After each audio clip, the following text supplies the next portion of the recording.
Now we're on YouTube. Hey. Hi, YouTube. Alrighty. Here we go. Oh my god, GarageBand. I turned fucking metronome off. Why is it automated to come on I every don't wanna- single fucking time now? I don't want to do the podcast. Seth, with the you metronome. gotta talk in blank verse, like get a rhythm going. Jonathan Brisby. Brisby. Nice. I like it. Anyway. We'll go Michael, Paige, and then Mrs. Jonathan Brisby for the order. Thank you. Got it. Yeah, I respect the name. Here we go. In 3, 2, 1. And welcome to episode 445 of Cinematary. I'm your host, Zach Dennis, and I'm here with Michael O'Malley. Paige Collier. Seth Troyer. aka Mrs. Jonathan Brisby. Yes, Mr. Ages. In today's episode, we're going to be talking about movies that we saw this week in part 1. And in part 2, we're going to be kicking off our Don Bluth series with 1982's The Secret of NIMH. Get into some nice rat action. Damn, Paige- we're starting at the peak. I love rat action. Wow. Yeah. His career is kind of like a downward slope, unfortunately. I feel like I only come on the podcast to talk about rats, actually. What was the last rat? Ratatouille. Oh, cool. That one rules. I'm like, rats and gays, I'm in. And then that's it. And then I peace out for a year. That We movie need made a me truly. rat series, so Paige Yeah. can be on board. No. We need Gay a rats. rats and gays series. And Yes, then absolutely. Paige also- program a rats and gays series. We'll do it. I'm on it. Mouse Hunt? Does that count? It doesn't That count. absolutely counts. You're so right. Okay. Mouse Hunt so is right. amazing. I couldn't believe how good that Thank was. you. upon You're right. It rewatch. is. It That's feels one of those like it's movies directed that- by the Amelie guy or something. It's like or Yeah. Terry it's- Gilliam. It's Isn't Gore it- Verbinski. Yeah, I was it's gonna say, isn't it Gore Verbinski. Verbinski? Yeah, Who it dat? is. It's the Pirates of the Caribbean guy. Oh wow, man. Okay. No. He Wow. I was really nice to that guy all of a sudden. he's good. I like Gore Verbinski. I believe it. I don't know. He's cool. It's Obsessed been with a while. water. Mouse Hunt was one of those movies that I saw. I always remember seeing the cover of in Blockbuster growing up, and then like as an adult, I like ran across it again. I was like, it's that movie that I always saw in Blockbuster but never got. I don't know if you guys have movies like that where like as a kid they kind of loomed large in your mind, but you never actually sat down and watched them.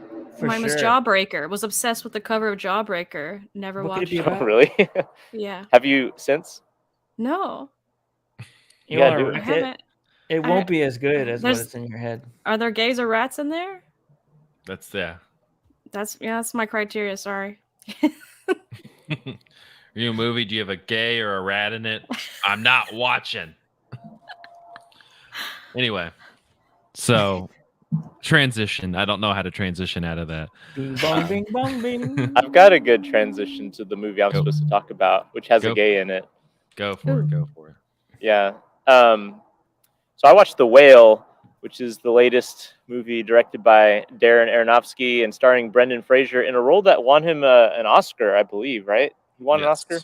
Oh yeah. Yeah, for best leading Best actor, whale. right? Best. Was it leading actor? Was it? Hold on. I should have looked this up, but I'll look it up while I'm talking. But at any rate, The Whale is about Brendan Fraser, who is an English teacher, but because of things in his past that we learn as the movie unfolds, he has like basically secluded himself in his house, at least in part because of his issues with weight gain, which have like severely limited his mobility. And at the beginning of the movie, we find out that he's beginning to show signs of congestive heart failure, and so he's told that unless he goes to a hospital, he only has a few days to live, and he doesn't want to go to a hospital because he says he can't shoulder the medical debt. And so the movie is basically him staying in his house as people come and visit him. It's actually based on a stage play by the guy who wrote the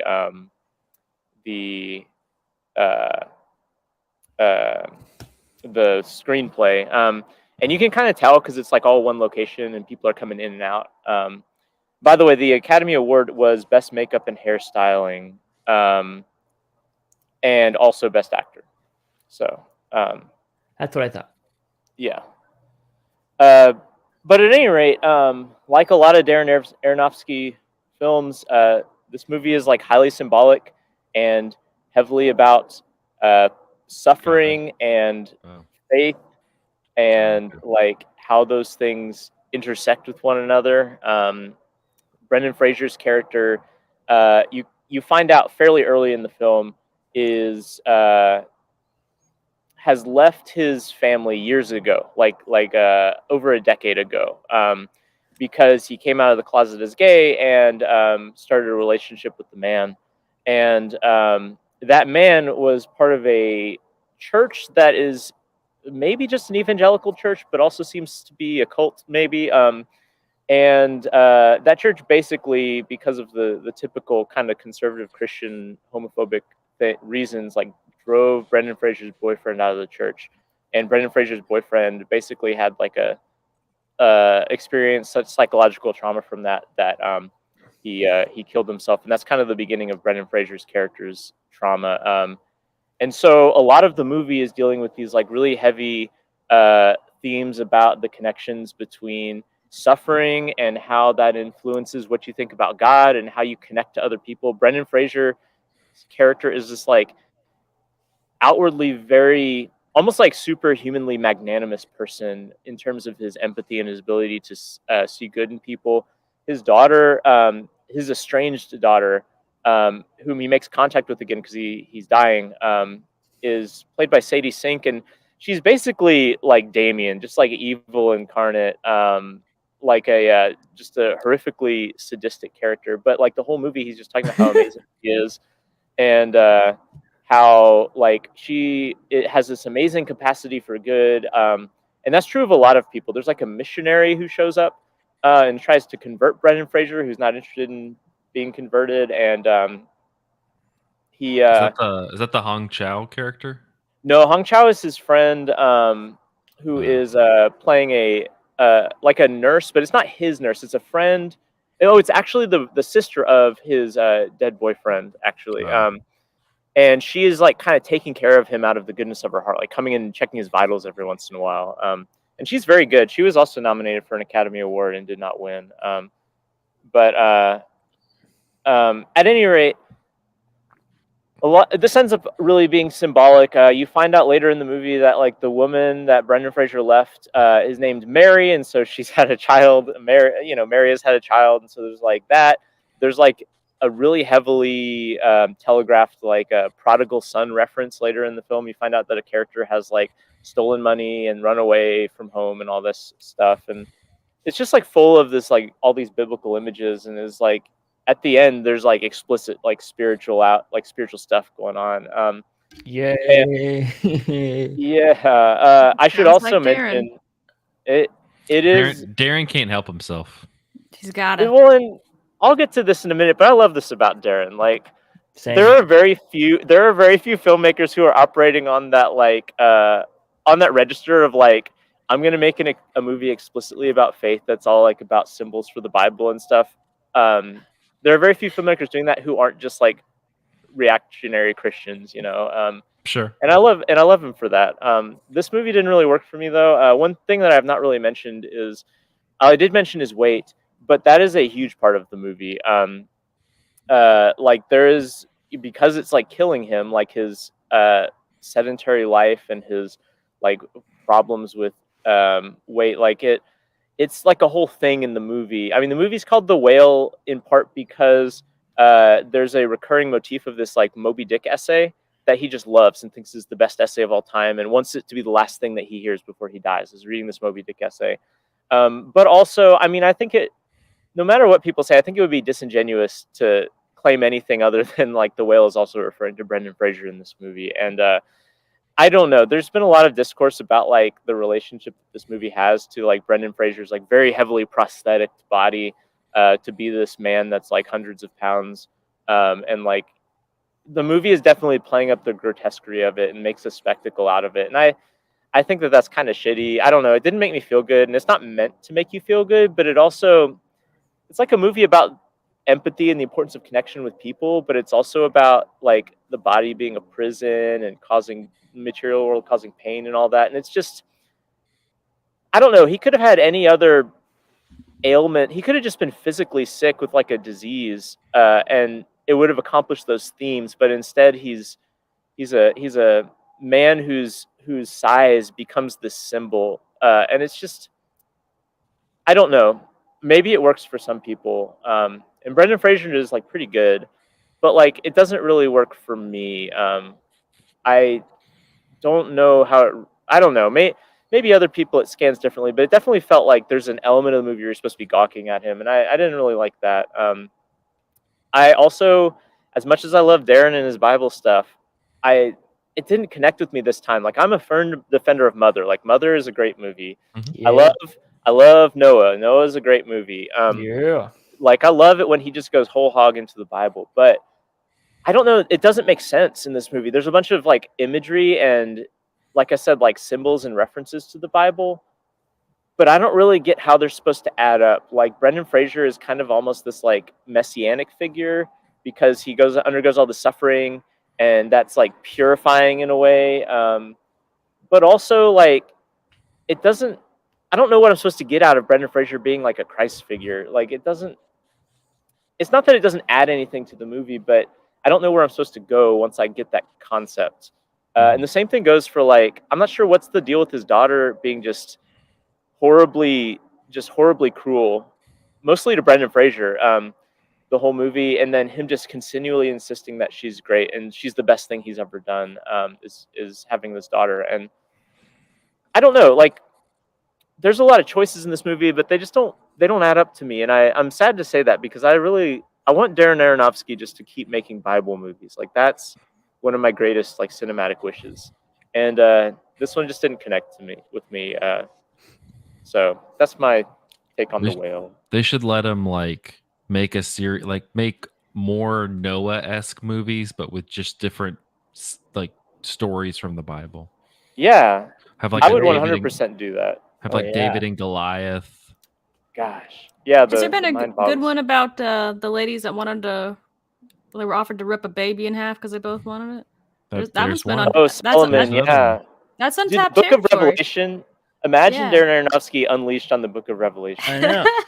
I think he was just born too late. Like if he was born in the right era, he would have gotten like the Bible by Darren Aronofsky, like 20-part series. You know that narrated by Charlton Heston, or like and Charlton Heston's like nude in half the movie and stuff. It'd be crazy. Yeah, he missed the Netflix wave when they were just like tossing money at just whatever. Like he should have done it then. And like he was like up to his elbows in Mother at the time. Yeah, he should have just like gotten in with Netflix pretty early and made like a 12-part miniseries that was just the Bible by Darren Aronofsky. I feel like the cast would be too sexy. Like he would pick the sexiest Bible cast we've ever seen. Yes. You've got to do that though. Like, what's the point of having a Bible movie if you don't have sexy characters? That's like, very sexy, very white.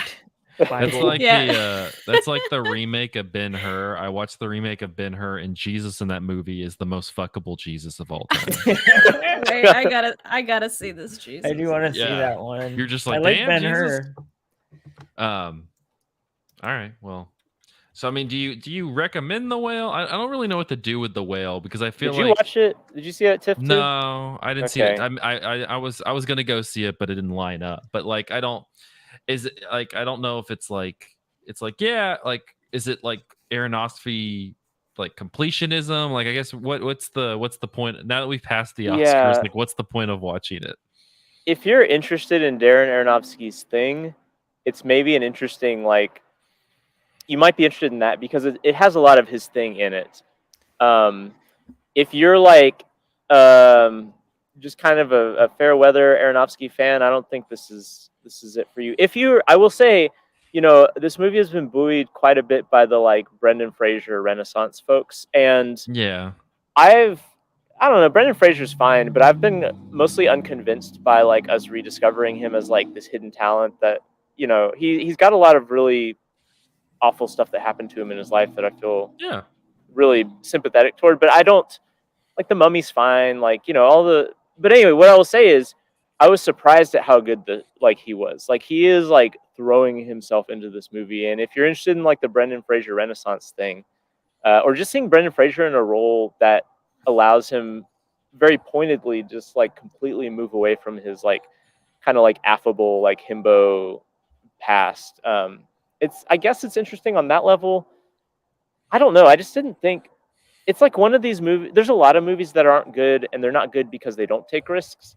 Mm-hmm. And this is one of those movies that unfortunately takes like all the risks and is still not very good.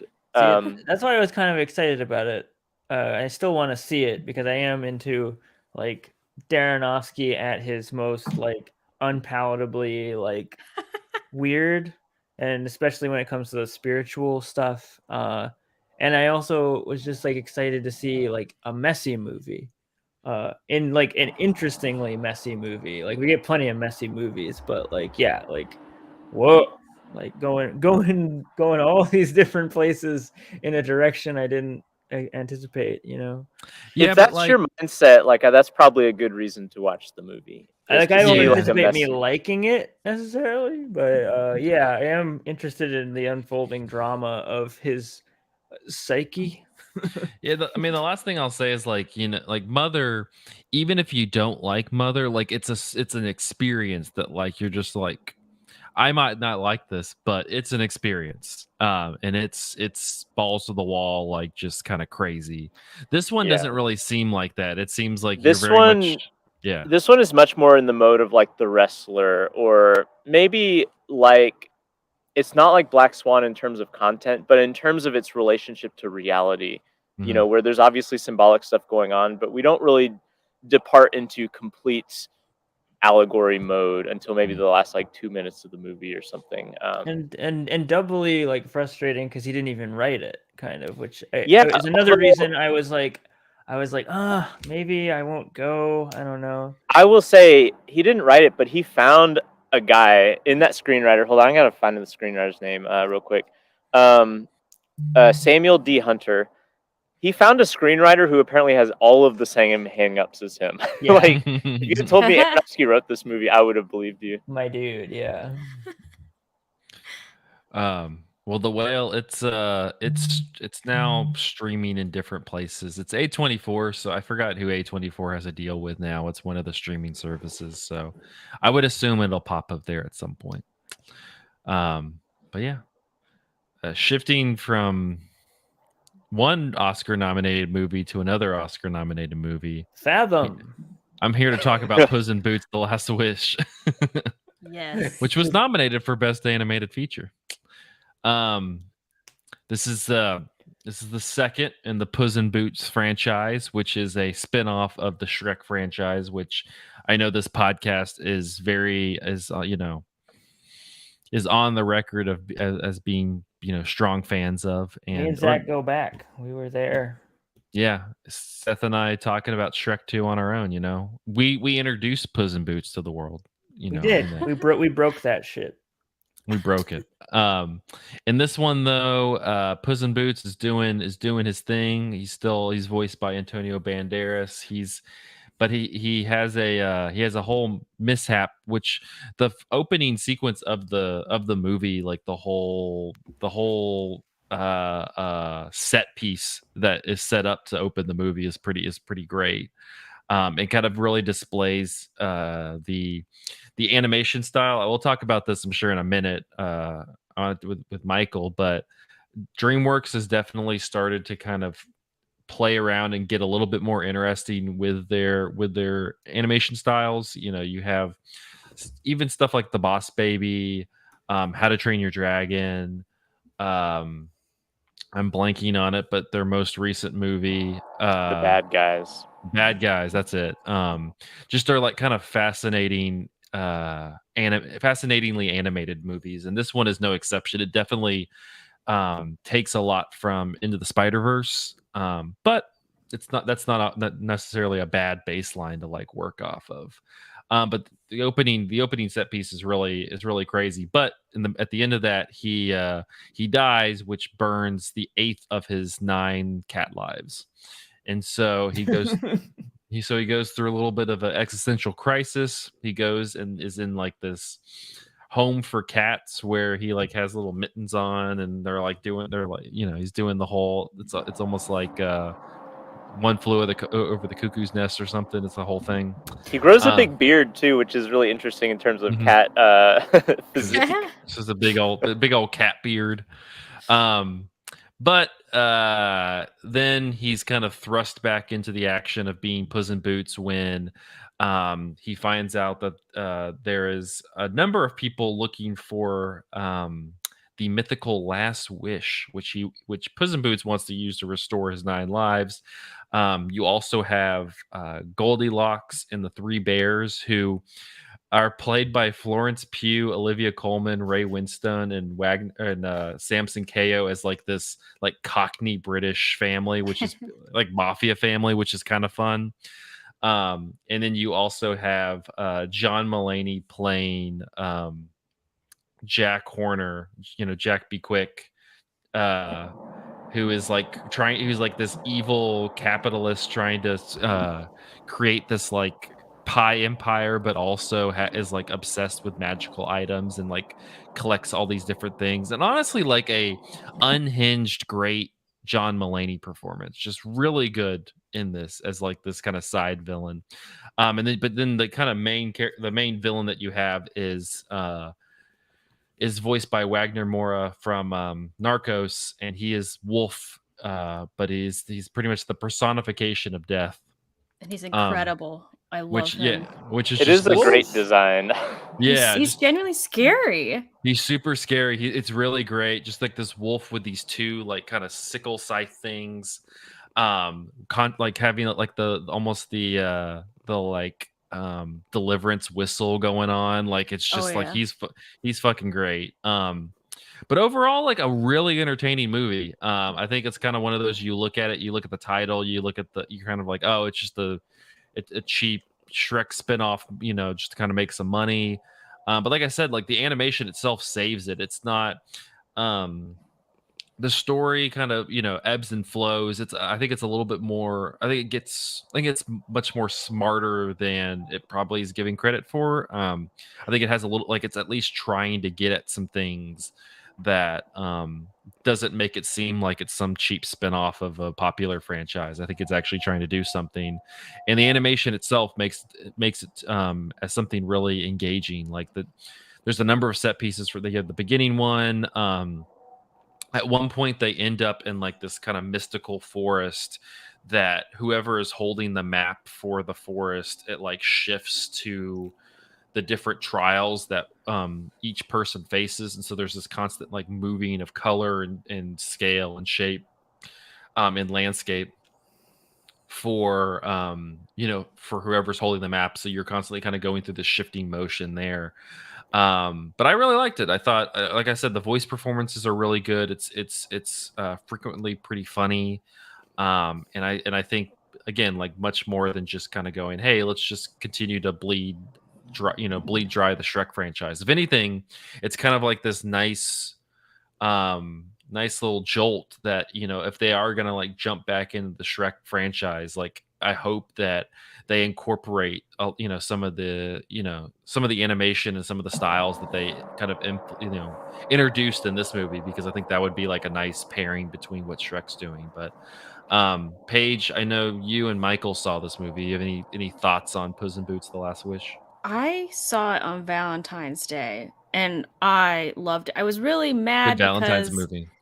I was mad about all the people that were bugging me to go see it, because I was like, I don't want to see the sequel of a spin-off of a Shrek franchise. I just don't want to do this. I didn't either. I'm still scared. I did not want to do it, but then like there was nothing happening for Valentine's Day. We had no plans. So I was like, I guess we're doing this. And it was great. I loved it. I thought it was phenomenal. I thought that the fight sequences were excellent. I thought it was genuinely very funny. I expected to hate this little dog character, Perito. Loved him at the end. He made me cry. I was just embarrassed by how emotional the movie made me. I thought it was. Oh, and I just am like completely in love with that wolf character, and I am not alone. I don't know why I did this. I don't remember what question I was looking for, but I looked up on AO3, which is a big the fan fiction website. Just curious what the most popular relationship in the Shrek universe is, and the most written about pairing is Puss in Boots and Wolf. Wow. I know, and months after its release. Shrek has been around for so long. Dude, I thought for sure Shrek and Donkey. Like, Yeah. Yeah. So. Oh, I forgot the best character of this movie. I was waiting on you to. Yeah, I forgot the best character of this movie, which is a little grasshopper that I think is pretty much trying to be, or a cricket that's trying to be Jiminy Cricket, but is named Ethical Bug. That the whole time is just doing an impression of Jimmy Stewart. That I personally love, because I also do unnecessary impressions of Jimmy Stewart that doesn't hit with the modern audiences of today. Then nobody's going, oh, these Jimmy days they don't know James Stewart. Yeah, they're like they're not going, oh, James Stewart from a plethora of Anthony Mann westerns. They're going, what are you doing, Zach? Like, what's going on? So I appreciated that there's just this unfiltered, amazing Jimmy Stewart impression that this bug has over the course of the movie. It's fantastic. Shout out to Ethical Bug. He also gets some of the best jokes too, because he's like does. trying to be the conscience of Jack Horner, and so he's just increasingly disturbed at what this villain is doing. Yeah, he's constantly just going, what are you doing, Jack? He's also not a voice actor. He was a production supervisor for the film. And he's like, you know what? Put me in there. He probably did a Jimmy Stewart impression, and they were like, screw it, let's throw that in there, which I love. That's the best story. Michael, what did you think of the movie? I thought this was good. It was pretty funny. It was probably the funniest like Shrek adjacent movie since like Shrek 2, which is a low bar, but it was actually a pretty funny movie. And like I love the animation. One of the things that's cool, like this kind of a very specific thing about the animation that's cool is like there's a lot of stuff that is like Into the Spider-Verse, and like Into the Spider-Verse, it kind of drops some of the frames so because computer animation looks very smooth. That's kind of like the thing it does really easily, but then it'll drop frames and it'll make it look almost like anime or something. And this movie in particular only, at least when I noticed, it only drops the frames when the characters start moving fast, like in the fight scenes and stuff. Mm-hmm. And so you'll have like, pretty like conventional animation in like the just dialogue scenes. And then when action starts, like all of a sudden, like the style just gets like very affected and like looks just like a lot cooler. Style. Yeah, and comic booky or anime like. And I thought that was very neat. Yeah, so I liked it for all of the reasons you guys mentioned, and the animation was neat too. But yeah, shout out to DreamWorks. I think they're the coolest in terms of animation, the coolest American animation studio at this point. They've been like knocking the animation out of the park since like Trolls or something. Well, it's tough too, because I would say Pixar, but only like the Pixar movies that they're putting on Disney Plus only, because like Luca and Turning Red are fantastic, but they don't like put those in theaters for whatever reason. So I'm like a little honorable mention to Pixar movies that are strictly on Disney Plus. But even then, like, and I like those Pixar movies a lot, but in terms of like willingness to experiment and like kind of see like what animation can do when it's like not constrained by just kind of photorealism, but also still taking advantage of all the cool procedural things you can do with the computer. I don't know, like they're really pushing the envelope in a way that even Pixar's, like something like Luca looks very cool, and Turning Red looks very cool, but it only like kind of hints at the like really formal experimentation that like Puss in Boots does, which is weird to say. Yeah, that is weird to say. I think also like outside of the bad guys, DreamWorks kind of has like these like they have these stable franchises. They have like Shrek, they have How to Train Your Dragon, Trolls is a franchise, like they have these things that they know people will kind of, so I like also that they're going like, let's experiment with this, because they're just like, people are probably going to show up to a Puss in Boots movie regardless. So I like that they're at least still like trying stuff and not just kind of again like phoning it in when they could easily just Right. phone it in and make some money. Well, because they were for a long time, like probably Yeah. a solid decade, in like between like 2003 and like Well, 2014 especially or something. yeah, especially like once you got the Shrek 3, I feel like How to Train Your Dragon's pretty strong. Like Yeah. How to like Train Your across Dragon's the good. board. But then then they get in like Trolls and the Boss Baby and stuff like that. It just kind of becomes like retread stuff. But anyway, Puss in Boots: The Last Witch. It's on Peacock right now. High recommend for animation heads if you're kind of looking for some. Again, there's cool stuff happening that's not just Disney or Pixar or Sony. Like some of the other studios are doing cool stuff also. But before we talk about some more animation, I'm gonna let Seth take us home with Fathom. Okay. All right, I'll keep it brief. Because these are, I don't know why I'm talking about these necessarily. I don't think they're fantastic films or anything, but I just had a good time with the double feature of Fathom Mm-hmm. and Fantastic Voyage, which took place a couple weeks ago that I had. And Fathom is it's the stuff that Austin Powers are made of. It's from 1967. You just see the poster and you want to watch it because it's got Raquel Welch and she's got a wild bikini on, and the font is really cool and it's blue, and it's just called Fathom, and she's of course like a professional skydiver Yeah, that's who the thing.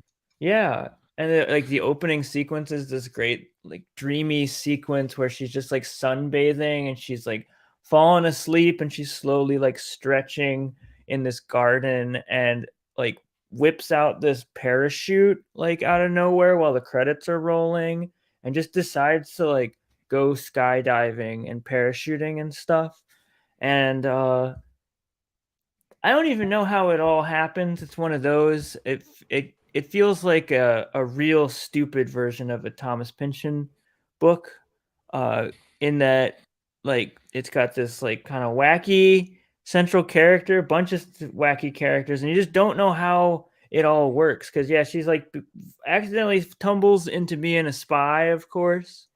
That is like a double agent being framed for murder by Russians, and then there's all these other factions that want this jewel that may or may not actually not be a jewel. It's a maybe a nuclear device because it's the 60s. Yeah. And all the guys that are trying to get the jewel like are battling her and stuff, and all the dialogue is really ridiculous. Like it's all sexual tension. The whole movie is just sexual tension between the villains and Raquel Welch, and they're always just like, this kitty has claws. That's just like the all the dialogue is like that. And then she's like, sorry, tiger. And then she's got to press the detonator button, and then so much for that guy. But they're all like still like very turned on even while they're like about to shoot her with a harpoon gun. Oh my god, my cat just tried to kill me.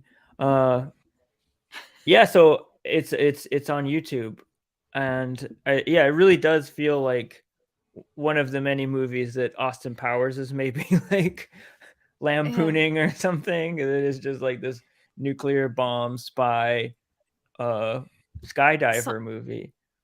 I mean, sometimes like you just want to watch something vintage and horny. Like it's the only thing that will fill the void, you know? Well, I'm Yeah. looking at it. This this one predates the Roger Moore James Bonds, which I feel like is kind of that's what that turns into. Well, I guess yeah, it's good you brought that up because I guess it's a book like James Bond. I think there's like a series of books. It's like kind of like the female version of James Bond, like they were trying for or something. Which I would have been down for a Fathom 2. To my knowledge, it did not happen. Or a crossover where she maybe kills James Bond and takes the mantle. What a movie! That would be cool. And then yeah, I was like, okay, well, I wasn't planning on watching that, but like back to sci-fi, silly sci-fi movies from the 60s, so I gotta keep that going. Been wanting to see Fantastic Voyage for a long time. Pow! Raquel Welch is in that movie. Didn't even know. And man, Fantastic Voyage is really wacky. I won't talk too much about that one. But it's just like it's the original, like we're going Osmosis Jones style into somebody's body, and for some reason, I by the end of the movie, you forget why they're even doing it. It's something important about like I don't know, curing some spy's brain, but One of the spies from Fathom. yeah, there's like a mysterious. Yeah, it could have been. There's like a mysterious lack of music in the movie. It's just like absolutely haphazard. Almost feels like No Country for Old Men at certain points. Like they're trying to like do something with the fact that it's just so quiet and awkward or something. It's like most of the beginning is just them like driving around in golf carts while being inside, which is a very like again like futuristic kind of Austin Powers thing. And they're just given the briefing, very boring kind of conversation that is somehow like about this wild thing that they like discovered how to shrink people down and go inside people's bodies. But yeah, it's all kind of, it's very fittingly clinical. And Raquel Welch is kind of just like in the background being Raquel Welch. She deserved more in this movie, especially after what I saw that she could do in Fathom. I haven't seen that movie in a really long time, but am I remembering correctly that like they're injected into this guy via his like butt, like the something or like his thigh or something? They like I don't know. Somehow that memory is there, but maybe I'm constructing it. It's something like that, but it's not like his butt. But I think Not like his butthole, but like his the meat, you know. Yes, I think they like probably say it really fast in The a very meat. technical way. But if you broke it down, it's probably his butt. The butt meat. All right. Well, both of those are on YouTube, you said? No, Fantastic Voyage. I had to library that shit. Okay. Well, there you go. If you need a Raquel Welch double feature. Yeah, or Dr. Loomis is also in Fantastic Voyage, so you got that. He's like always from like, Halloween. yeah, he's Oh, always wow. like staring out the window as their little submarine goes through the bloodstream, and he just says like, you know, like infinity in the grain of sand. It sounds like something he would say. Yeah. Mm-hmm. All right. We're going to take a quick break and then we're going to hang out with we're going to talk about some rats and science. We're going to get more science, more animals, rats, etc. after this break. More magic amulets. Yeah. I love that thing. More I know that amulet rules. I'm gonna get some water. I immediately went on Etsy and was like, I want this amulet. Has somebody created the amulet from Secret of NIMH? Yeah, they have. There's something about like fantasy shit from like the 70s and 80s that is like, I don't know. I know everyone's trying to be cool and retro and like aping that era, but like there's something about actually going back to the stuff from that era, and it all just looks really just very dope in ways that a lot of modern stuff that tries to be like it doesn't feel like to me. I totally agree. I feel like if you're using modern equipment to make vintage looking stuff, it's just not going to hit the same. It just won't work. Or even just like the voices, like when yeah, like when the voice like that, what is it, the owl or whatever it is? Oh yeah, his voice starts and you're like, oh shit, this is. I know. It's fucking John Carradine, and John Carradine is always so goddamn good, and like just his voice hits perfectly. Zach, are you gonna talk about why it's Mrs. Brisby instead of Mrs. Frisbee in this? I'm gonna talk about it. Do you know the reason? Did you I looked look up up the reason? It hit me when I was doing this. I was like, why the hell did they change her name to something so close to like? Because they're already changing so much of the book, and I'm like, I guess it makes sense that they changed their name, but why is it so close to the original? And because Big Frisbee. They said no. big flying disc came in there. Nobody talks about the real villains. Whammo. Whammo. Is that the name of the company? Yeah, Whammo. Oh my gosh. Let me see. What does it say? I do. Of course, I have that part in the notes. Oh man, I'm glad. Fuck, where is it? It's somewhere in there. Yeah, it's somewhere in there. I forgot. But yeah, Whammo. There was like the production company. Yeah. They're due to copyright conflicts with Frisbee toy manufacturer Whammo. Don't spoil the podcast for me yet. That's good. But also Mrs. Frisbee. What is the book called? Mrs. Frisbee and the Rats of of NIMH. Mhm. Like, what a name. Yeah. Dude, I fucking love that book. I read the hell out of that book when I was a kid. I need to read it. I've seen the movie so many times now. I The just movie read is it. a lot It's different. fresh. I should have Fresh read in my it. mind. I can't believe You I read the still haven't book? read it. Nice. I haven't read it in years, but I read it so many times as a kid. Well, I listened to the audiobook, so I don't want to give myself too much credit. That's Yeah, reading. it's still something. Sort of reading. You were never gonna get a paper cut. That's right. I did it cowardly. You're right. You're right. No, I still gotta Oh. read it. All right, y'all ready? Yes. Yeah. Y'all. Here we go. In 3, 2, 1. And we're back with part 2 of episode 445 of Cinematary. In this part, we're going to be kicking off our Don Bluth series with his first feature film, 1982's The Secret of NIMH. Directed by Bluth from a script by Bluth, John Pomeroy, Gary Goldman, and Will Finn, and based on the book Mrs. Frisbee and the Rats of NIMH by Robert C. O'Brien. The film stars Elizabeth Hartman, John Carradine, Dom DeLuise, Derek Jacobi, and Hermione Batterley. Mrs. Brisby, a widowed mouse, must move her children out of their home in a field before the local farmer starts plowing. You know. But it's like, imagine the local farmer plowing being like this apocalyptic event. Yeah. Yeah. Unable to leave because her son is ill, Mrs. Brisby seeks the help of nearby rats who have heightened intelligence after being the subjects of scientific experiments. She receives an unexpected gift from the elder rat Nicodemus. Soon, Mrs. Brisby is caught in a conflict among the rats, jeopardizing her mission to save her family. They don't make them like they Oh used my to. god. What a good plot synopsis. It's such a silly plot when you It's read fucking awesome. Oh my god. In 1979, Variety announced that writer-director-producer Don Bluth joined 7 animators and 4 assistant animators in leaving their positions at Walt Disney Productions to form Don Bluth Productions.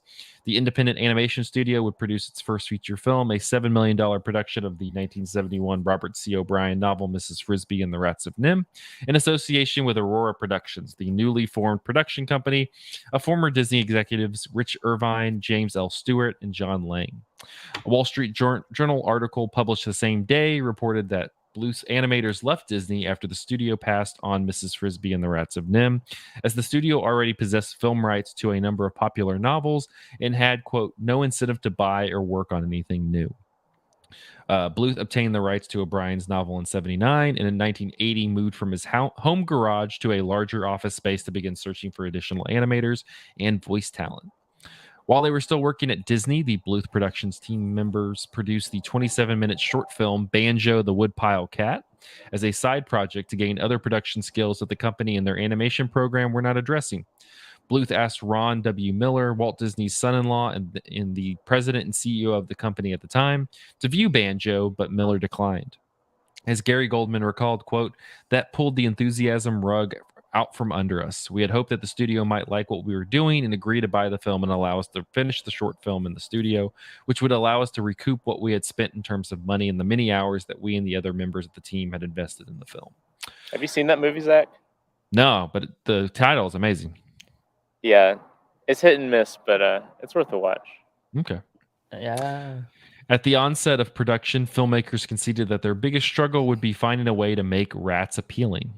Animation was estimated to cost roughly $80,000 to $85,000 per minute, and promotional materials revealed that the project would be filmed 4 times in its entirety, one in sketch form, one in rough animation, once in final pencil animation, and once in color. Preposterous little furry things with tails. It can never be done. They were really rat saturated. A lot of mice and a lot of rats. Yeah, too much. The title was changed to The Secret of NIMH, while the main character of Mrs. Frisbee was renamed Mrs. Brisby due to copyright conflicts with Frisbee toy manufacturer Wham-O. Okay. Because I was always like, what do they think? Like Frisbee's a silly name? Like they're already making a silly movie about silly mice that talk. Like it was just no, it's all big Frisbee got involved. Big Frisbee got involved. Okay, well at least they weren't being cowards. According to a December 29th, 1982 Variety article, Bluth raised The Secret of NIMH's final $6.5 million budget from private financiers outside the film industry after investing $250,000 in the cost of his new studio. MGM, which had formed a merger with United Artists in 1981, quote, had no faith in the project and chose to release the film in a rollout campaign starting on the West Coast and moving east. Bluth was forced to independently raise $4.2 million through private funding for MGM United Artists advertising campaigns. In August 1982, LA making Times. movies sucks. Holy shit. It does. An August 1982 LA Times article reported that Walt Disney Studios banned multiple film buyers and theater owners from booking The Secret of NIMH as a double feature alongside the studio's Tron. Although Disney claimed that they preferred Tron to be paired with another Disney film, the article suggested that the company remained bitter over Bluth's departure from the company.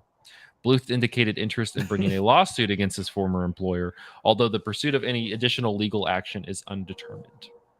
Poor Disney people. In 1982, the New York Times said The Secret of NIMH is a resourceful and valiant, though unsuccessful attempt to revive the kind of animation feature identified with the golden age of Walt Disney, the era of Snow White and the Seven Dwarfs, Pinocchio, Dumbo, and Bambi, among others. 1982, Times said The Secret of NIMH is more important as Don Bluth's declaration of independence on a form of popular art that can infuse every corner of the imagination with its rainbow light. If Uncle Walt were to gaze on his renegade nephews, even he might approve. In 1982, Roger Ebert said The Secret of NIMH is an artistic success. It looks good, moves well, and delights our eyes.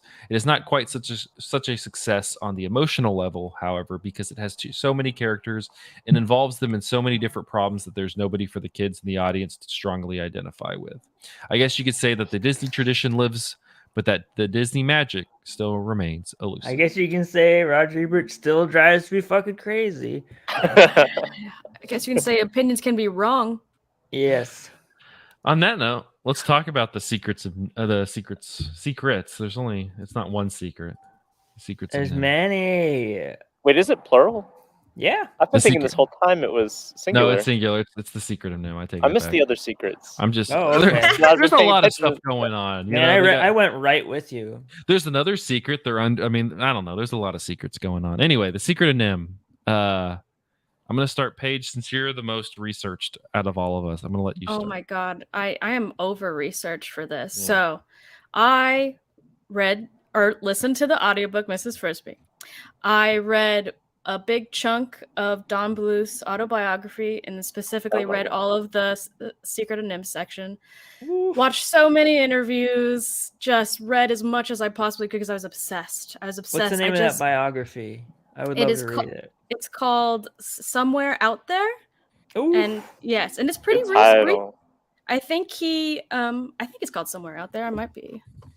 I literally downloaded it today and read it for 3 hours. It's Somewhere Out There, My Animated Life. Is that it? Yes. So I love Don Bluth. I've always loved him since I was a kid. And I always felt like any director where you can feel their personality like in their work, like I'm always just even like for better for worse, I've always admired creators like that, and I think he's definitely one of them. So his tale is a fascinating one. He was a farmer, and he saw Snow White. He was a child, fell in love with it, was obsessed with animation from that day forward. That was his big dream, to work with Walt Disney. Walt Disney was his hero. Long story short, he moves through life. He gets that dream job. He works at Disney and discovers that it's not as magical as he thought that it was going to be. He learned the whole "don't meet your heroes" thing. Well, Well, Walt Disney doesn't disappointment. It was the company that did, as they moved away from Walt's original vision. And Yeah, they he was started. kind of there at like probably the shittiest time of all time to be in Walt Disney Animated Studios. Yes, like just past the golden age, and that was what he fell in love with, was with traditional animation. So whenever they were getting popular, they started moving towards shortcuts. Like they didn't want to do small things at first, like they didn't want to animate reflections in the water. They didn't want to do original cast recordings in studio first. They wanted to have stand-ins, and then they wanted to animate and then have the real cast like kind of mimic what the like shitty voice actors, or sorry, the stand-in voice actors did before. And they didn't want to do a whole lot of like studying real models, and they wanted to do things like copy previous animated stuff so that they don't have to reanimate. So that's why you see a lot of Disney movies where the same exact animation is happening and you can kind of layer them on top of each other. Yeah. They're doing shortcuts like that. And he was originally selected to be director for The Fox and the Hound. And so he had this old idea of what animation, to them it was old, of what animation looks like, versus all these young people that he was working with who didn't believe in this old way of doing things. They wanted to do the new way that saved money, that moved things faster. And he like tried his best to just convince everyone to keep the heart in it, but they didn't follow him. They villainized him for it. So he left, and these group of people followed him because they believed in his vision. And this movie it's like this was their effort in keeping traditional animation alive. It was a passion project where they worked hundreds of hours in his garage to begin with, and then they finally found a place. And it was also a big fuck you to Disney. Like, yes, audiences will still resonate with this kind of animation. And you can just feel that. Like he didn't shortcut anything. He didn't believe in shortcutted anything. So I love it. And the entire thing is based off of a real place, the National Institute of Mental Health, where they performed real experiments on rats and mice, not for longevity and intelligence, but for overpopulation. Like where they took rats and gave them unlimited resources to see like what overpopulation would look like and the effects, and compare it to how humanity could potentially look like. And so the book, and eventually all the rats like lost their ability to mate because they had no reason to have any survival instincts because they were given everything by hand. And they all eventually killed each other. And so this book was made in response to that, saying that like in order to feel fulfilled in life, like you can't steal and just get everything handed to you. You have to have education. You have to have the desire to build things for yourself. And so I don't know how much of the movie that translates into. What do you think, Momali? I mean, the movie, like the book, I haven't read the book since I was a kid, but I read it a ton as a kid. And the book is basically science fiction, with the only really like kind of magic being the fact that the animals can talk to begin with and stuff, or communicate. But the movie, like the magical amulet and all of that, that's not in the book at all, right? Oh no, It kind of, it's not. but that kind of subsumes, like there's like a flashback to the lab in the movie that lasts maybe 5 minutes, but the lab in the book is like a good chunk of the book, right? Oh yeah, it's a so big, like substantial part. the focus of the movie is a lot different. It's kind of more in this like almost like Watership Down, like high fantasy kind of mode than the book, which is this kind of like weird like kids science fiction thing. Yeah, the characters are a lot more subdued in the book. Like Nicodemus is not this powerful wizard. He's just a guy. He's just a guy that was part of the lab group. And Jenner, one of the main villains of the movie, was also just a dude who was like, well, I want to keep stealing though. Don't know why. I mean, we're not stealing a lot. We're rats. I'm gonna go do my own thing. And they're What like, is all it with right, bye. rat media and stealing? Like that's a big plot in Ratatouille I too, where they're like, know, you I can't know. steal. But they're not really, they're stealing like trash, so it's okay. Rats can Yeah. steal. I say, Like, yeah, rat Well, liberation. We let them steal. you're fine.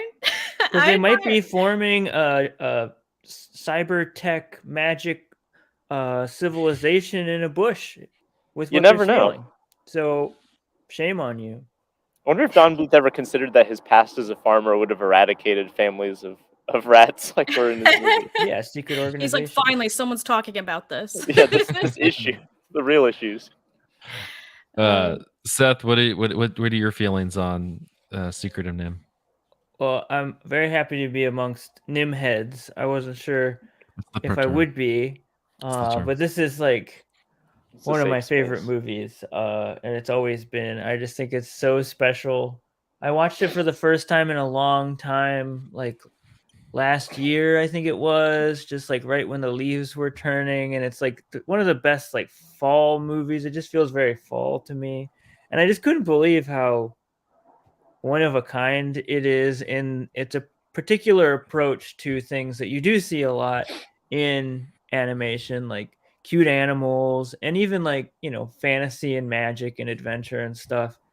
There's just like a certain way it's all mixed and brewed that is very strange and striking, especially the way it is in dialogue with like 80s dark fantasy movies.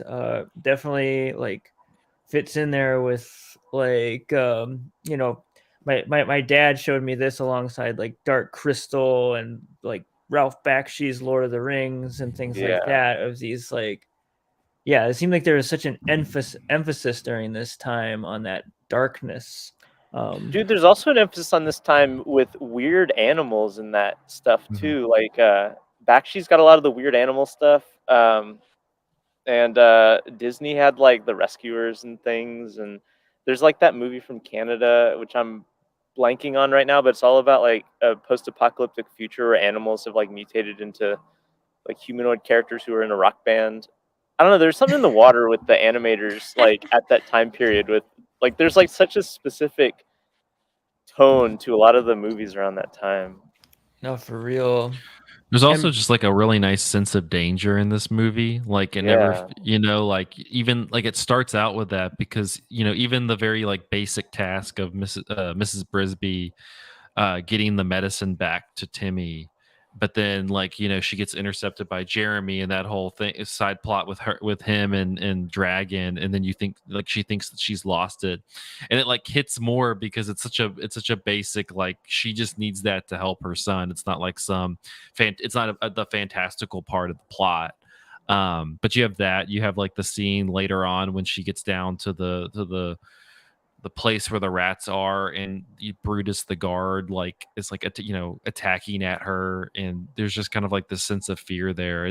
It captures that like sense of danger that a lot of you know, what Paige was talking about, those movies that Don Bluth grew up on really captured. yeah, Well, that and people rose actually bush. die. Like there's assassinations Yeah. in this movie and stuff. Yeah. It's like a full-on sword fight, and yeah, I love how the rat sanctum, the like intelligent rats, is like, it is kind of frightening as a kid. It's like this is not registering immediately as this is the good guys, like necessarily. It's like sparking like with weird electricity. There's like this guard rat who has like an electro staff, and he looks Yeah. terrifying.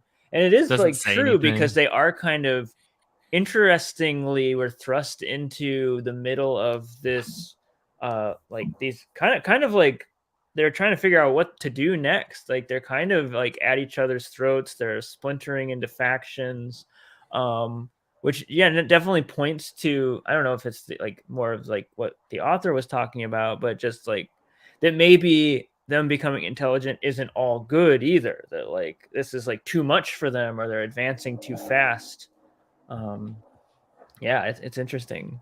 Well, that's very lonely to no longer be a rat, but not be human either. Just something new and in between.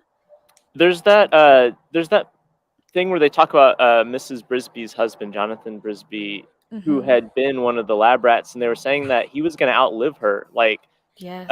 She would have grown old and died, and he would have still been young in terms of the lab rat's life. And that's a very like melancholy, like almost scary I was thinking about idea.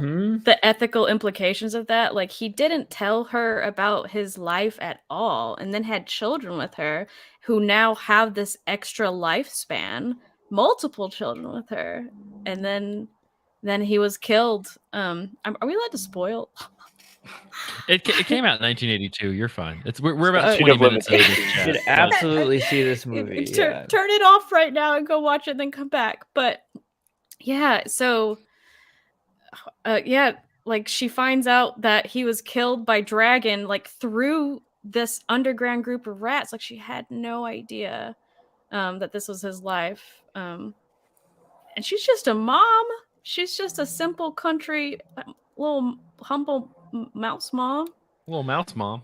Yeah, and Meanwhile, that is very emphasized as well, the like family oriented aspect of our main character, like an unlikely kind of main character, like because there's what is it, Justin, he's like you would expect him to Love be these rat names, by the way. Yeah. Jonathan, Justin, the swashbuckling Nicodemus. hero Hey, they're smart is right rats, there. though, you know. Yeah, like he would be your hero at the center of the animated movie, but he's not. And even like maybe like, okay, yeah, there's like the mother character, but the main character is maybe her headstrong young son or daughter or something. But it is like, and again, to its credit, man, I just disagree with Roger Ebert and how like he finds no emotional core or something really here. this guy doesn't love his kids. Like Doesn't there get it. is such a like it's very anchored in familial like purpose. Yeah. I don't know. I don't, I don't know. I definitely think there's emotion, but I do agree with him a bit on, because it's only an hour and 25 minutes. You do kind of get thrust into like the politics of the rat world very quickly. Oh yeah. And like it becomes, like, so then like, again, like you start out with this very simple plot of the mom is trying to make her son has pneumonia, she's trying to get him well, they have to move because the farmer's coming. And then you kind of get thrust into like the politics of the rats of NIMH world. You get thrust into like the mysticism of the world, and that all comes very, very quickly. And then like the rest of the movie is predicated on a lot of that stuff. And so while I still like the movie, I think that's where it does, at least in my opinion, it suffers a little bit, because it's very simple, like it's working, and then it kind of throws a lot of stuff at you all at once that I think complicates and convolutes the plot a little bit. Yeah, go ahead, Paige. Sorry, I felt like we were just kind of, because I mean that is what happened to Miss Brisby. She was literally just like thrust into this new world and had to find all this new information, and it was supposed to feel overwhelming and like beautiful and mesmerizing and weird. I felt like that was what we were supposed to feel, like how she felt. Yeah, and it's still like aesthetically, it still feels that way. Like visually, Don Bluth captures that for sure. I just feel like, like the whole Jenner, faction plot, a lot of that kind of stuff, I think would have flowed a little bit better if it was given a little bit more time. And I get why, like, I mentioned the notes, the money was getting tight and things like that. You weren't going to be able to make like a 2-hour long epic. But I do feel like some of that stuff gets just a little rushed. And so while I don't think it gets less emotional. I think the emotion's still there. I do feel like some of that stuff could have gotten fleshed, because it becomes like the whole politics of the rat world, I feel like needs much more time to kind of like sit in, rather than the, 20-30 minutes that we get. I've had that feeling too. I remember the first time I watched this movie, which I was an adult, but I wasn't a very old adult. Like maybe I was 20 or something like that. I remember being kind of disappointed because the book is fairly clean in its storytelling, and it's like a really interesting little mystery. And then the movie gets convoluted, is the wrong word, but it like jumps over all this stuff, and I do feel like the pacing is weird in this movie. When I watched it this time, I kind of felt that same way. But one of the things that struck me now, watching this with the plot, is like how much this movie feels like it came from a very particular moment in like history, and like Seth, you mentioned Thomas Pynchon in part one, and like this is not a Pynchon-esque movie, but it kind of feels like it's coming out of the same kind of national psyche as like Gravity's Rainbow, or like even like what Inherent Vice is trying to capture like later on. This kind of like post-hippie idea of like kind of utopian groups kind of splintering apart, and like government experiments or government like kind of secret agencies having like kind of messed with communities, and like there's like a kind of paranoia around this sort of stuff that is like, I don't know, like there's something interesting about how Mrs. Frisbee, this like very like wholesome kind of domestic person, kind of falls into this society that at one point was utopian but is now splintering along like ideological lines. Mhm. And like the way that it gets confusing is interesting in that context, because it like the movie is kind of losing the plot in the same way that the organization itself is, like where there's all this stuff and we're just thrown kind of in media res, like as like this group is, we don't really see the beginning of them that much except for like a kind of bewildering flashback, and then we don't really know the future of them either. It's like this liminal transition point for like these groups. And I don't know, like I get and I feel that the plot is not 100% satisfying in that regard, but I also think it's interesting how it goes about it Mhm. in a way that I think is kind of cool. Well, especially like where Mrs. Brisby, like I kind of latched on this viewing to like the world that she's kind of coming from. Like you think of her whole plot at the beginning, like it's kind of a community that is very self-sufficient. Everybody's kind of working in tandem. Even Auntie Shrew, who like is getting angry at the kids, and like she's still a vital, like she's still somebody who's a vital role within the ecosystem that they're operating in. Like when the farmers coming, like they're collectively going, we have to move it, it's not like they're not looking to leave anybody behind. And so yeah, you kind of have like this very, like she's almost living in a very utopian setting that's very utilitarian, and then coming into another utopian setting. But that's just something that kind of stuck out to me this last, when I was watching it the other day. Man, that voice cast is so exceptional. Yeah. The way that they Mhm. were describing it when they were making it is that they believed that when you cast for voices and music add texture to the film, is what they said, texture. And I was thinking, like, that is the best way to put that. Mhm. I think that all of them add such different flavors, and so a lot of these people would like go into the studio, and Don or whoever was there would watch them, and that would add the flavor to the character. Like, for example, John Carradine, the Great Owl, phenomenal Oh my performance. gosh, yeah. One of the best Whenever characters. Great character actor. they filmed that in what they considered like this very dingy, scary recording studio. I think they said it was Paramount, and so they were very surprised that it looked that way. So they were kind of spooked. And then That's so perfect.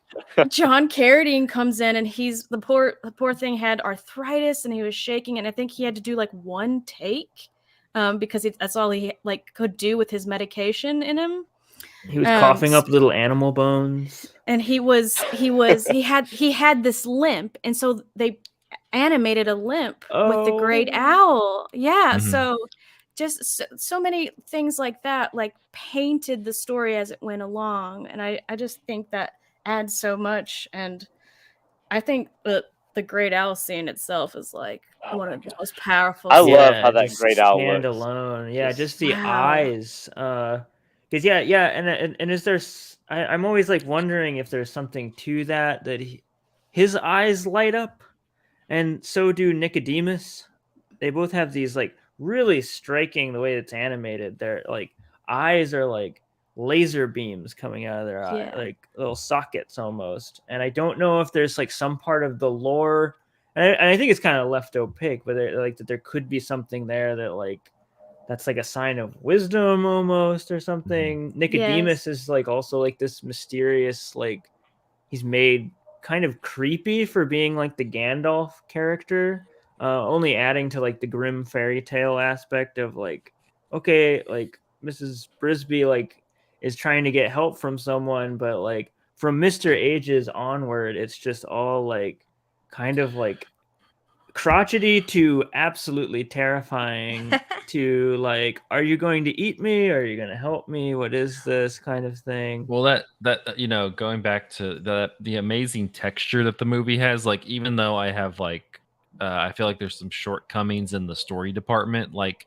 it's all made up with like the movie. You kind of just like to live and inhabit in that world for like the hour Yes. and a half. It feels very it's very fascinating in that sense, whether just the different set pieces that they go to. You just kind of have this like wide range of characters, like you're describing these very like harrowing omnipotent, like just kind of kind of scary mage like characters with the great owl and Nicodemus. But then you have like Dom DeLuise doing the crow voice, and What I things think like is that. hilarious. Yeah, like you just kind of have like this wide range. And you also just kind of feel like you have these very, like they are really strong voice performances across the board, just because they feel very imbued in these characters. Like you don't feel like it's a like let's just toss in this star to like do this voice because there's some star power behind it. Like you feel like everybody's giving a performance that feels in nature of the character. I love to, and because you touched on it, but I love the animation in this movie. It's so funny that and just like cathartic that Don Bluth left Disney and made this movie with like a ramshackle like shoestring budget, because this movie completely eats the lunch of like any movie that like Disney released within a 5-year period on either side, of Oh, this yeah. like. And Disney had like all the resources and clout and stuff, but they were like diverting their resources to other things and letting their animation kind of wither on the vine. Like if you look at like again, just like The Rescuers, which is a movie also about, well, not about rats but about mice. Like The Rescuers is animated very cheaply. It's got a lot of these same kind of moody textures because that's a lot of like the kind of tone of American animation at the time, but it looks so cheap. It's so static, and like they use like that kind of what is it called? Is it like a xerography or whatever? That Mhm. kind of like sketchy little like 101 Dalmatian looking thing that Yes. Disney did for about 20 years, and it just doesn't. It looks it like compared to this movie, like this movie looks so sumptuous, and I love too that this is a movie that is like a real like hand drawn. It's got a real like kind of a homemade feel to it that a lot of early, well, not really early, but like pre like computer animation has. Where it's uh it's just got that kind of wiggly like kind of painterly feel to it that Oh, yeah. Those even like, backgrounds, yeah. yeah, like the backgrounds are incredible, and just even the character animations, like both Don Bluth and Disney, like starting with, I guess Disney starting with the Black Cauldron, and Don Bluth a little bit later, like started using like computers to animate stuff, to like ink things, and that makes the movies a lot slicker. Like Beauty and the Beast is a really beautifully animated movie, but it doesn't really look like old Disney movies because they're Mhm. inking digitally. Mhm. And Don Bluth did that too, and like most animators eventually did that because it's so much easier. And like I get why they do that, but there's like just a particular look that the like pre-digital inking has that is just incredible, and I love it. And it makes sense that he likes all those old like kind of like pre-World War One or World War II Disney movies like Dumbo or whatever, because like those are when like the Disney animators like had every resource imaginable, and they created these incredible like moving painting movies. And this movie, of all of Don Bluth's movies, feels like the one that is like most reaching specifically for that vibe, that Mhm. kind of like early Disney vibe, but also mixed with that kind of moody and dark, like early '80s animation. I don't know. I love how this movie looks. It's truly a So crossroad beautiful. moment. Like it is both, and echoed in the plot, even how it works is like that it is still going for, which Disney was starting to go maybe more insular with their stories, like more like characters, like it's not like the end of the world, or there's no like, you know, big huge climactic battle with a dragon at the end. But there is a cat named Dragon, and there Exceptional. is this sort of mergence of reality, and there is like a familial focus at the center of it, but there is also, they have swords, there's like this callback to like medieval. It does feel like it's like animation Armageddon or something. It's just like all this stuff from the past of Disney, and then all this stuff that's sort of like happening in its present. It's like all warring with itself, and it is kind of about to be kind of like the last of an era, sort of this sort of more reaching for a more epic, like wider in scope, less for children kind of movie. It is it's an odd movie in that way. It doesn't fit in very well. It's not something that, I don't know, I could see some parents kind of turning this off, like at least just out of just like, what is this? Let's just And they did. Yeah. Absolutely. During that time, that was a major like issue, and that was part of why Don Bluth left Disney, was they would do these test screenings with children, like they did with the Black Cauldron, and in its original form, they were so disturbed by it that they just had to tear that shit up and try to make it less scary. And Don was like, "Hey, no, I like my shit fucked up, thank you." So. And so he was just tired of this sanitization of like this fear of letting kids see dark things, of letting them see sadness, of letting them feel intense emotions. He didn't want that. And also, you can feel that in his movies. He's not afraid to let kids be a little bit fucked up after his movie. Right, which still continues to be controversial and a hard thing to sell. Like it still is like this sort of like divide of like half the people in the room, it seems, on these movies are like, okay, well, we're gonna make a quick buck off some kids with some funny animals. Then the other half are these like Don Bluth types who have, like kind of like unexpected wild ideas and like a different sort of attachment to fantasy and like animation and cartoons. Even they're not seeing them in a childish way, but like they have kept them with them through adulthood. Yeah, I mean, we've talked about Leica a lot, and I feel like that's a good. But I feel like in terms of really separating themselves and like finding a firm like vision within their work is something like Cartoon Saloon, and especially like the work of Tom Moore. Like that feels like it can be very cutesy, but I feel like at the same time it really has like an edge to it. There's parts in Secret of Kells and Wolf Walkers it's not cutesy. Like it can be pretty scary. There's that kind of fear of danger imbued in it, and I feel like while watching NIMH, I was thinking a lot about Wolf Walkers and some of the Tom Moore animated movies. And at the same time, like there's something special about this movie in particular, because like Don Bluth has like dark, melancholy stuff throughout his movies, especially like his 80s movies, like An American Tail and Land Before Time. But like there's something, a lot of those movies don't hit the tone that this aspires to. Like this aspires to like a very particular tone that's kind of like demographic agnostic. You know, like most of Don Bluth's movies are very solidly like within a demographic, and it's mostly for children, but it's like for kind of children who are maybe going to be scared a little bit by it, or maybe like with Titan AE or Anastasia a little bit older. No, Pebble Penguin is fucked up, man. You gotta read between the lines.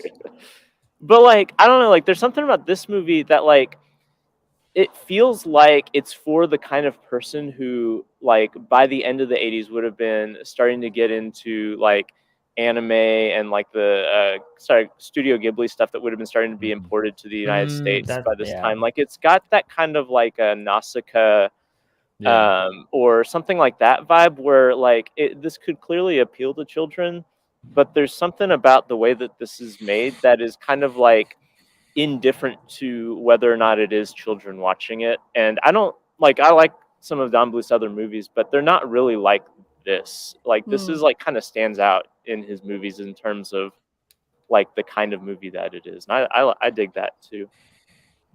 Love it. No, it truly feels.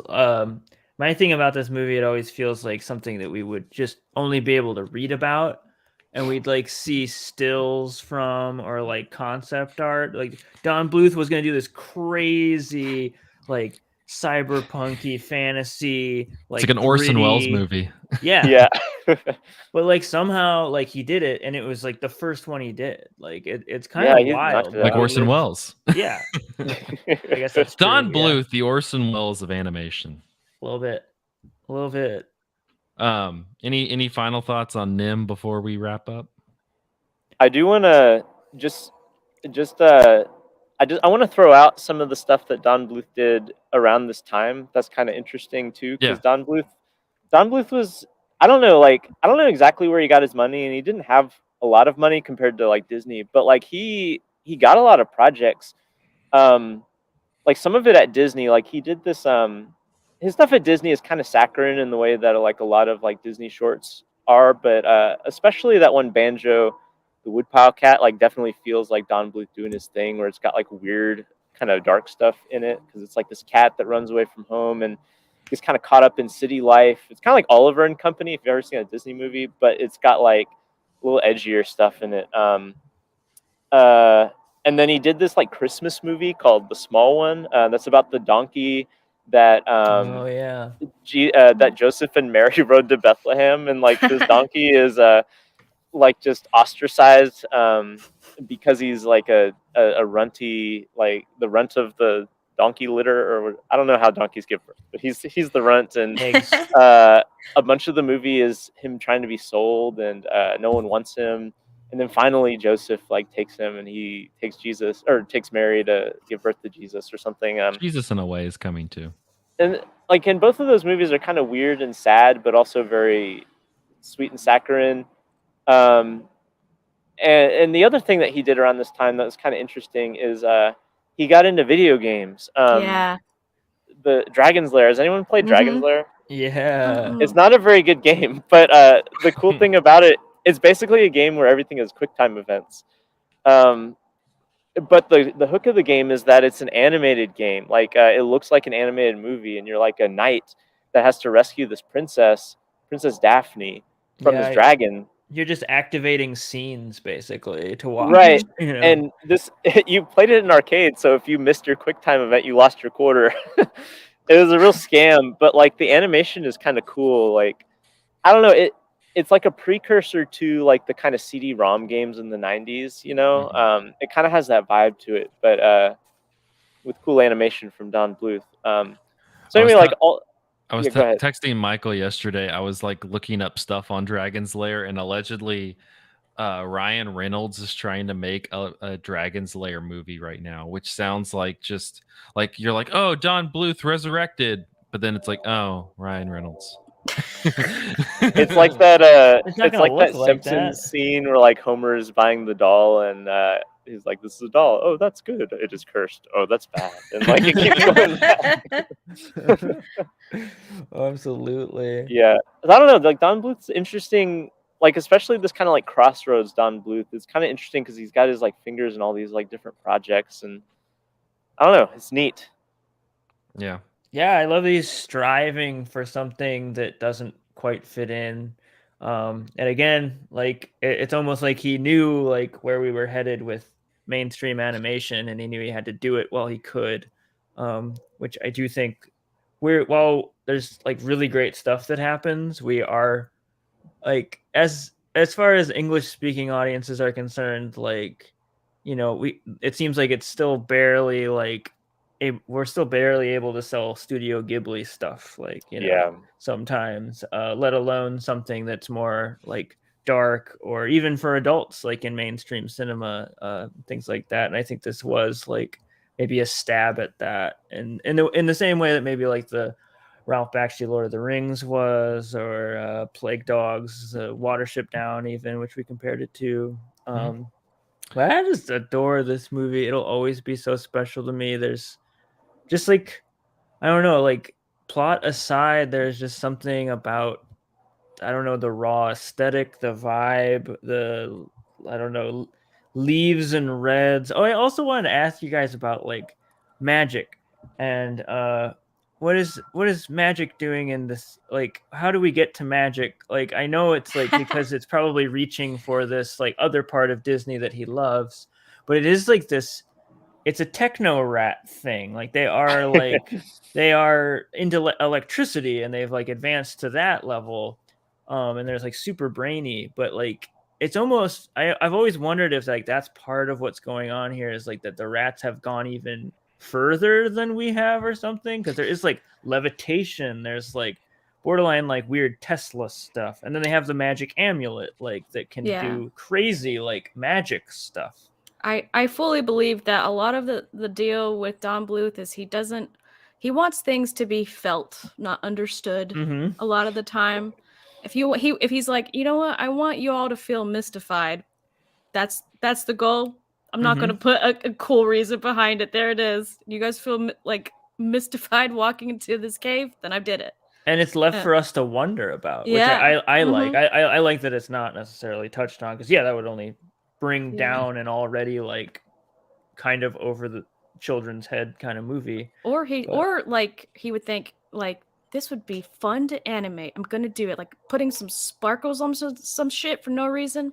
He loves that. putting sparkles on shit. He does. There's so many sparkles in this movie. I love it. Oh yeah. But I don't know. I just love that idea that's in here that like they went through technology towards something that looks like magic, I guess, which is just kind of awesome. I feel like that, like especially at the time, like if you read a lot of like science fiction or like that sort of, there's that idea about like the kind of blurring of the lines between like sci-fi and fantasy, because you get like Arthur C. Clarke, like sort of thing where like, you know, alien technology is fundamentally like magic, and like even like the Bakshi stuff, like Wizards. Have you ever seen Wizards? Yes. It's like that kind of thing where it's like this high fantasy imagery, but they're got like machine guns and stuff. I don't know. Like I said, like there's something going on with like all the American animators at the time. They're all preoccupied with the same stuff. I don't know. Paige, do you have any last thoughts before we wrap up? I guess that they literally don't do it like this anymore. This is a real treasure. Yeah, really. It's very, very special. Well, if you haven't seen Secret of NIMH, hopefully we've convinced you. There's still secrets. Even though we didn't give them all away. But I watched it on Canopy. You can watch it on Canopy. I think it's on Amazon Tubi, Prime. It's on Tubi. Shout out to Tubi. So yeah, no, it's a good if you know, kind of wanting to, you know, old classic Disney fan, but wanting to kind of see something off the beaten path. This is definitely one to check out. But yeah, that'll wrap up this episode of Cinematary. You can find us on Facebook at facebook.com/Cinematary, on Twitter and Instagram at Cinematary, and on Letterboxd at letterboxd.com/Cinematary, where we list all the movies that we talked about in this episode. If you'd like to support the show, head over to patreon.com/Cinematary. Big thanks to our patrons, Cam, Chad Newsom, Candace Sisson, Ron Hayes, Teresa Marsati, and Tyler Chandler. We appreciate your support. Next week, we're going to be continuing our Don Bluth series with 1986's An American Tale, as we scale through the Bluth filmography. Till then, thanks y'all for listening. Bye-bye.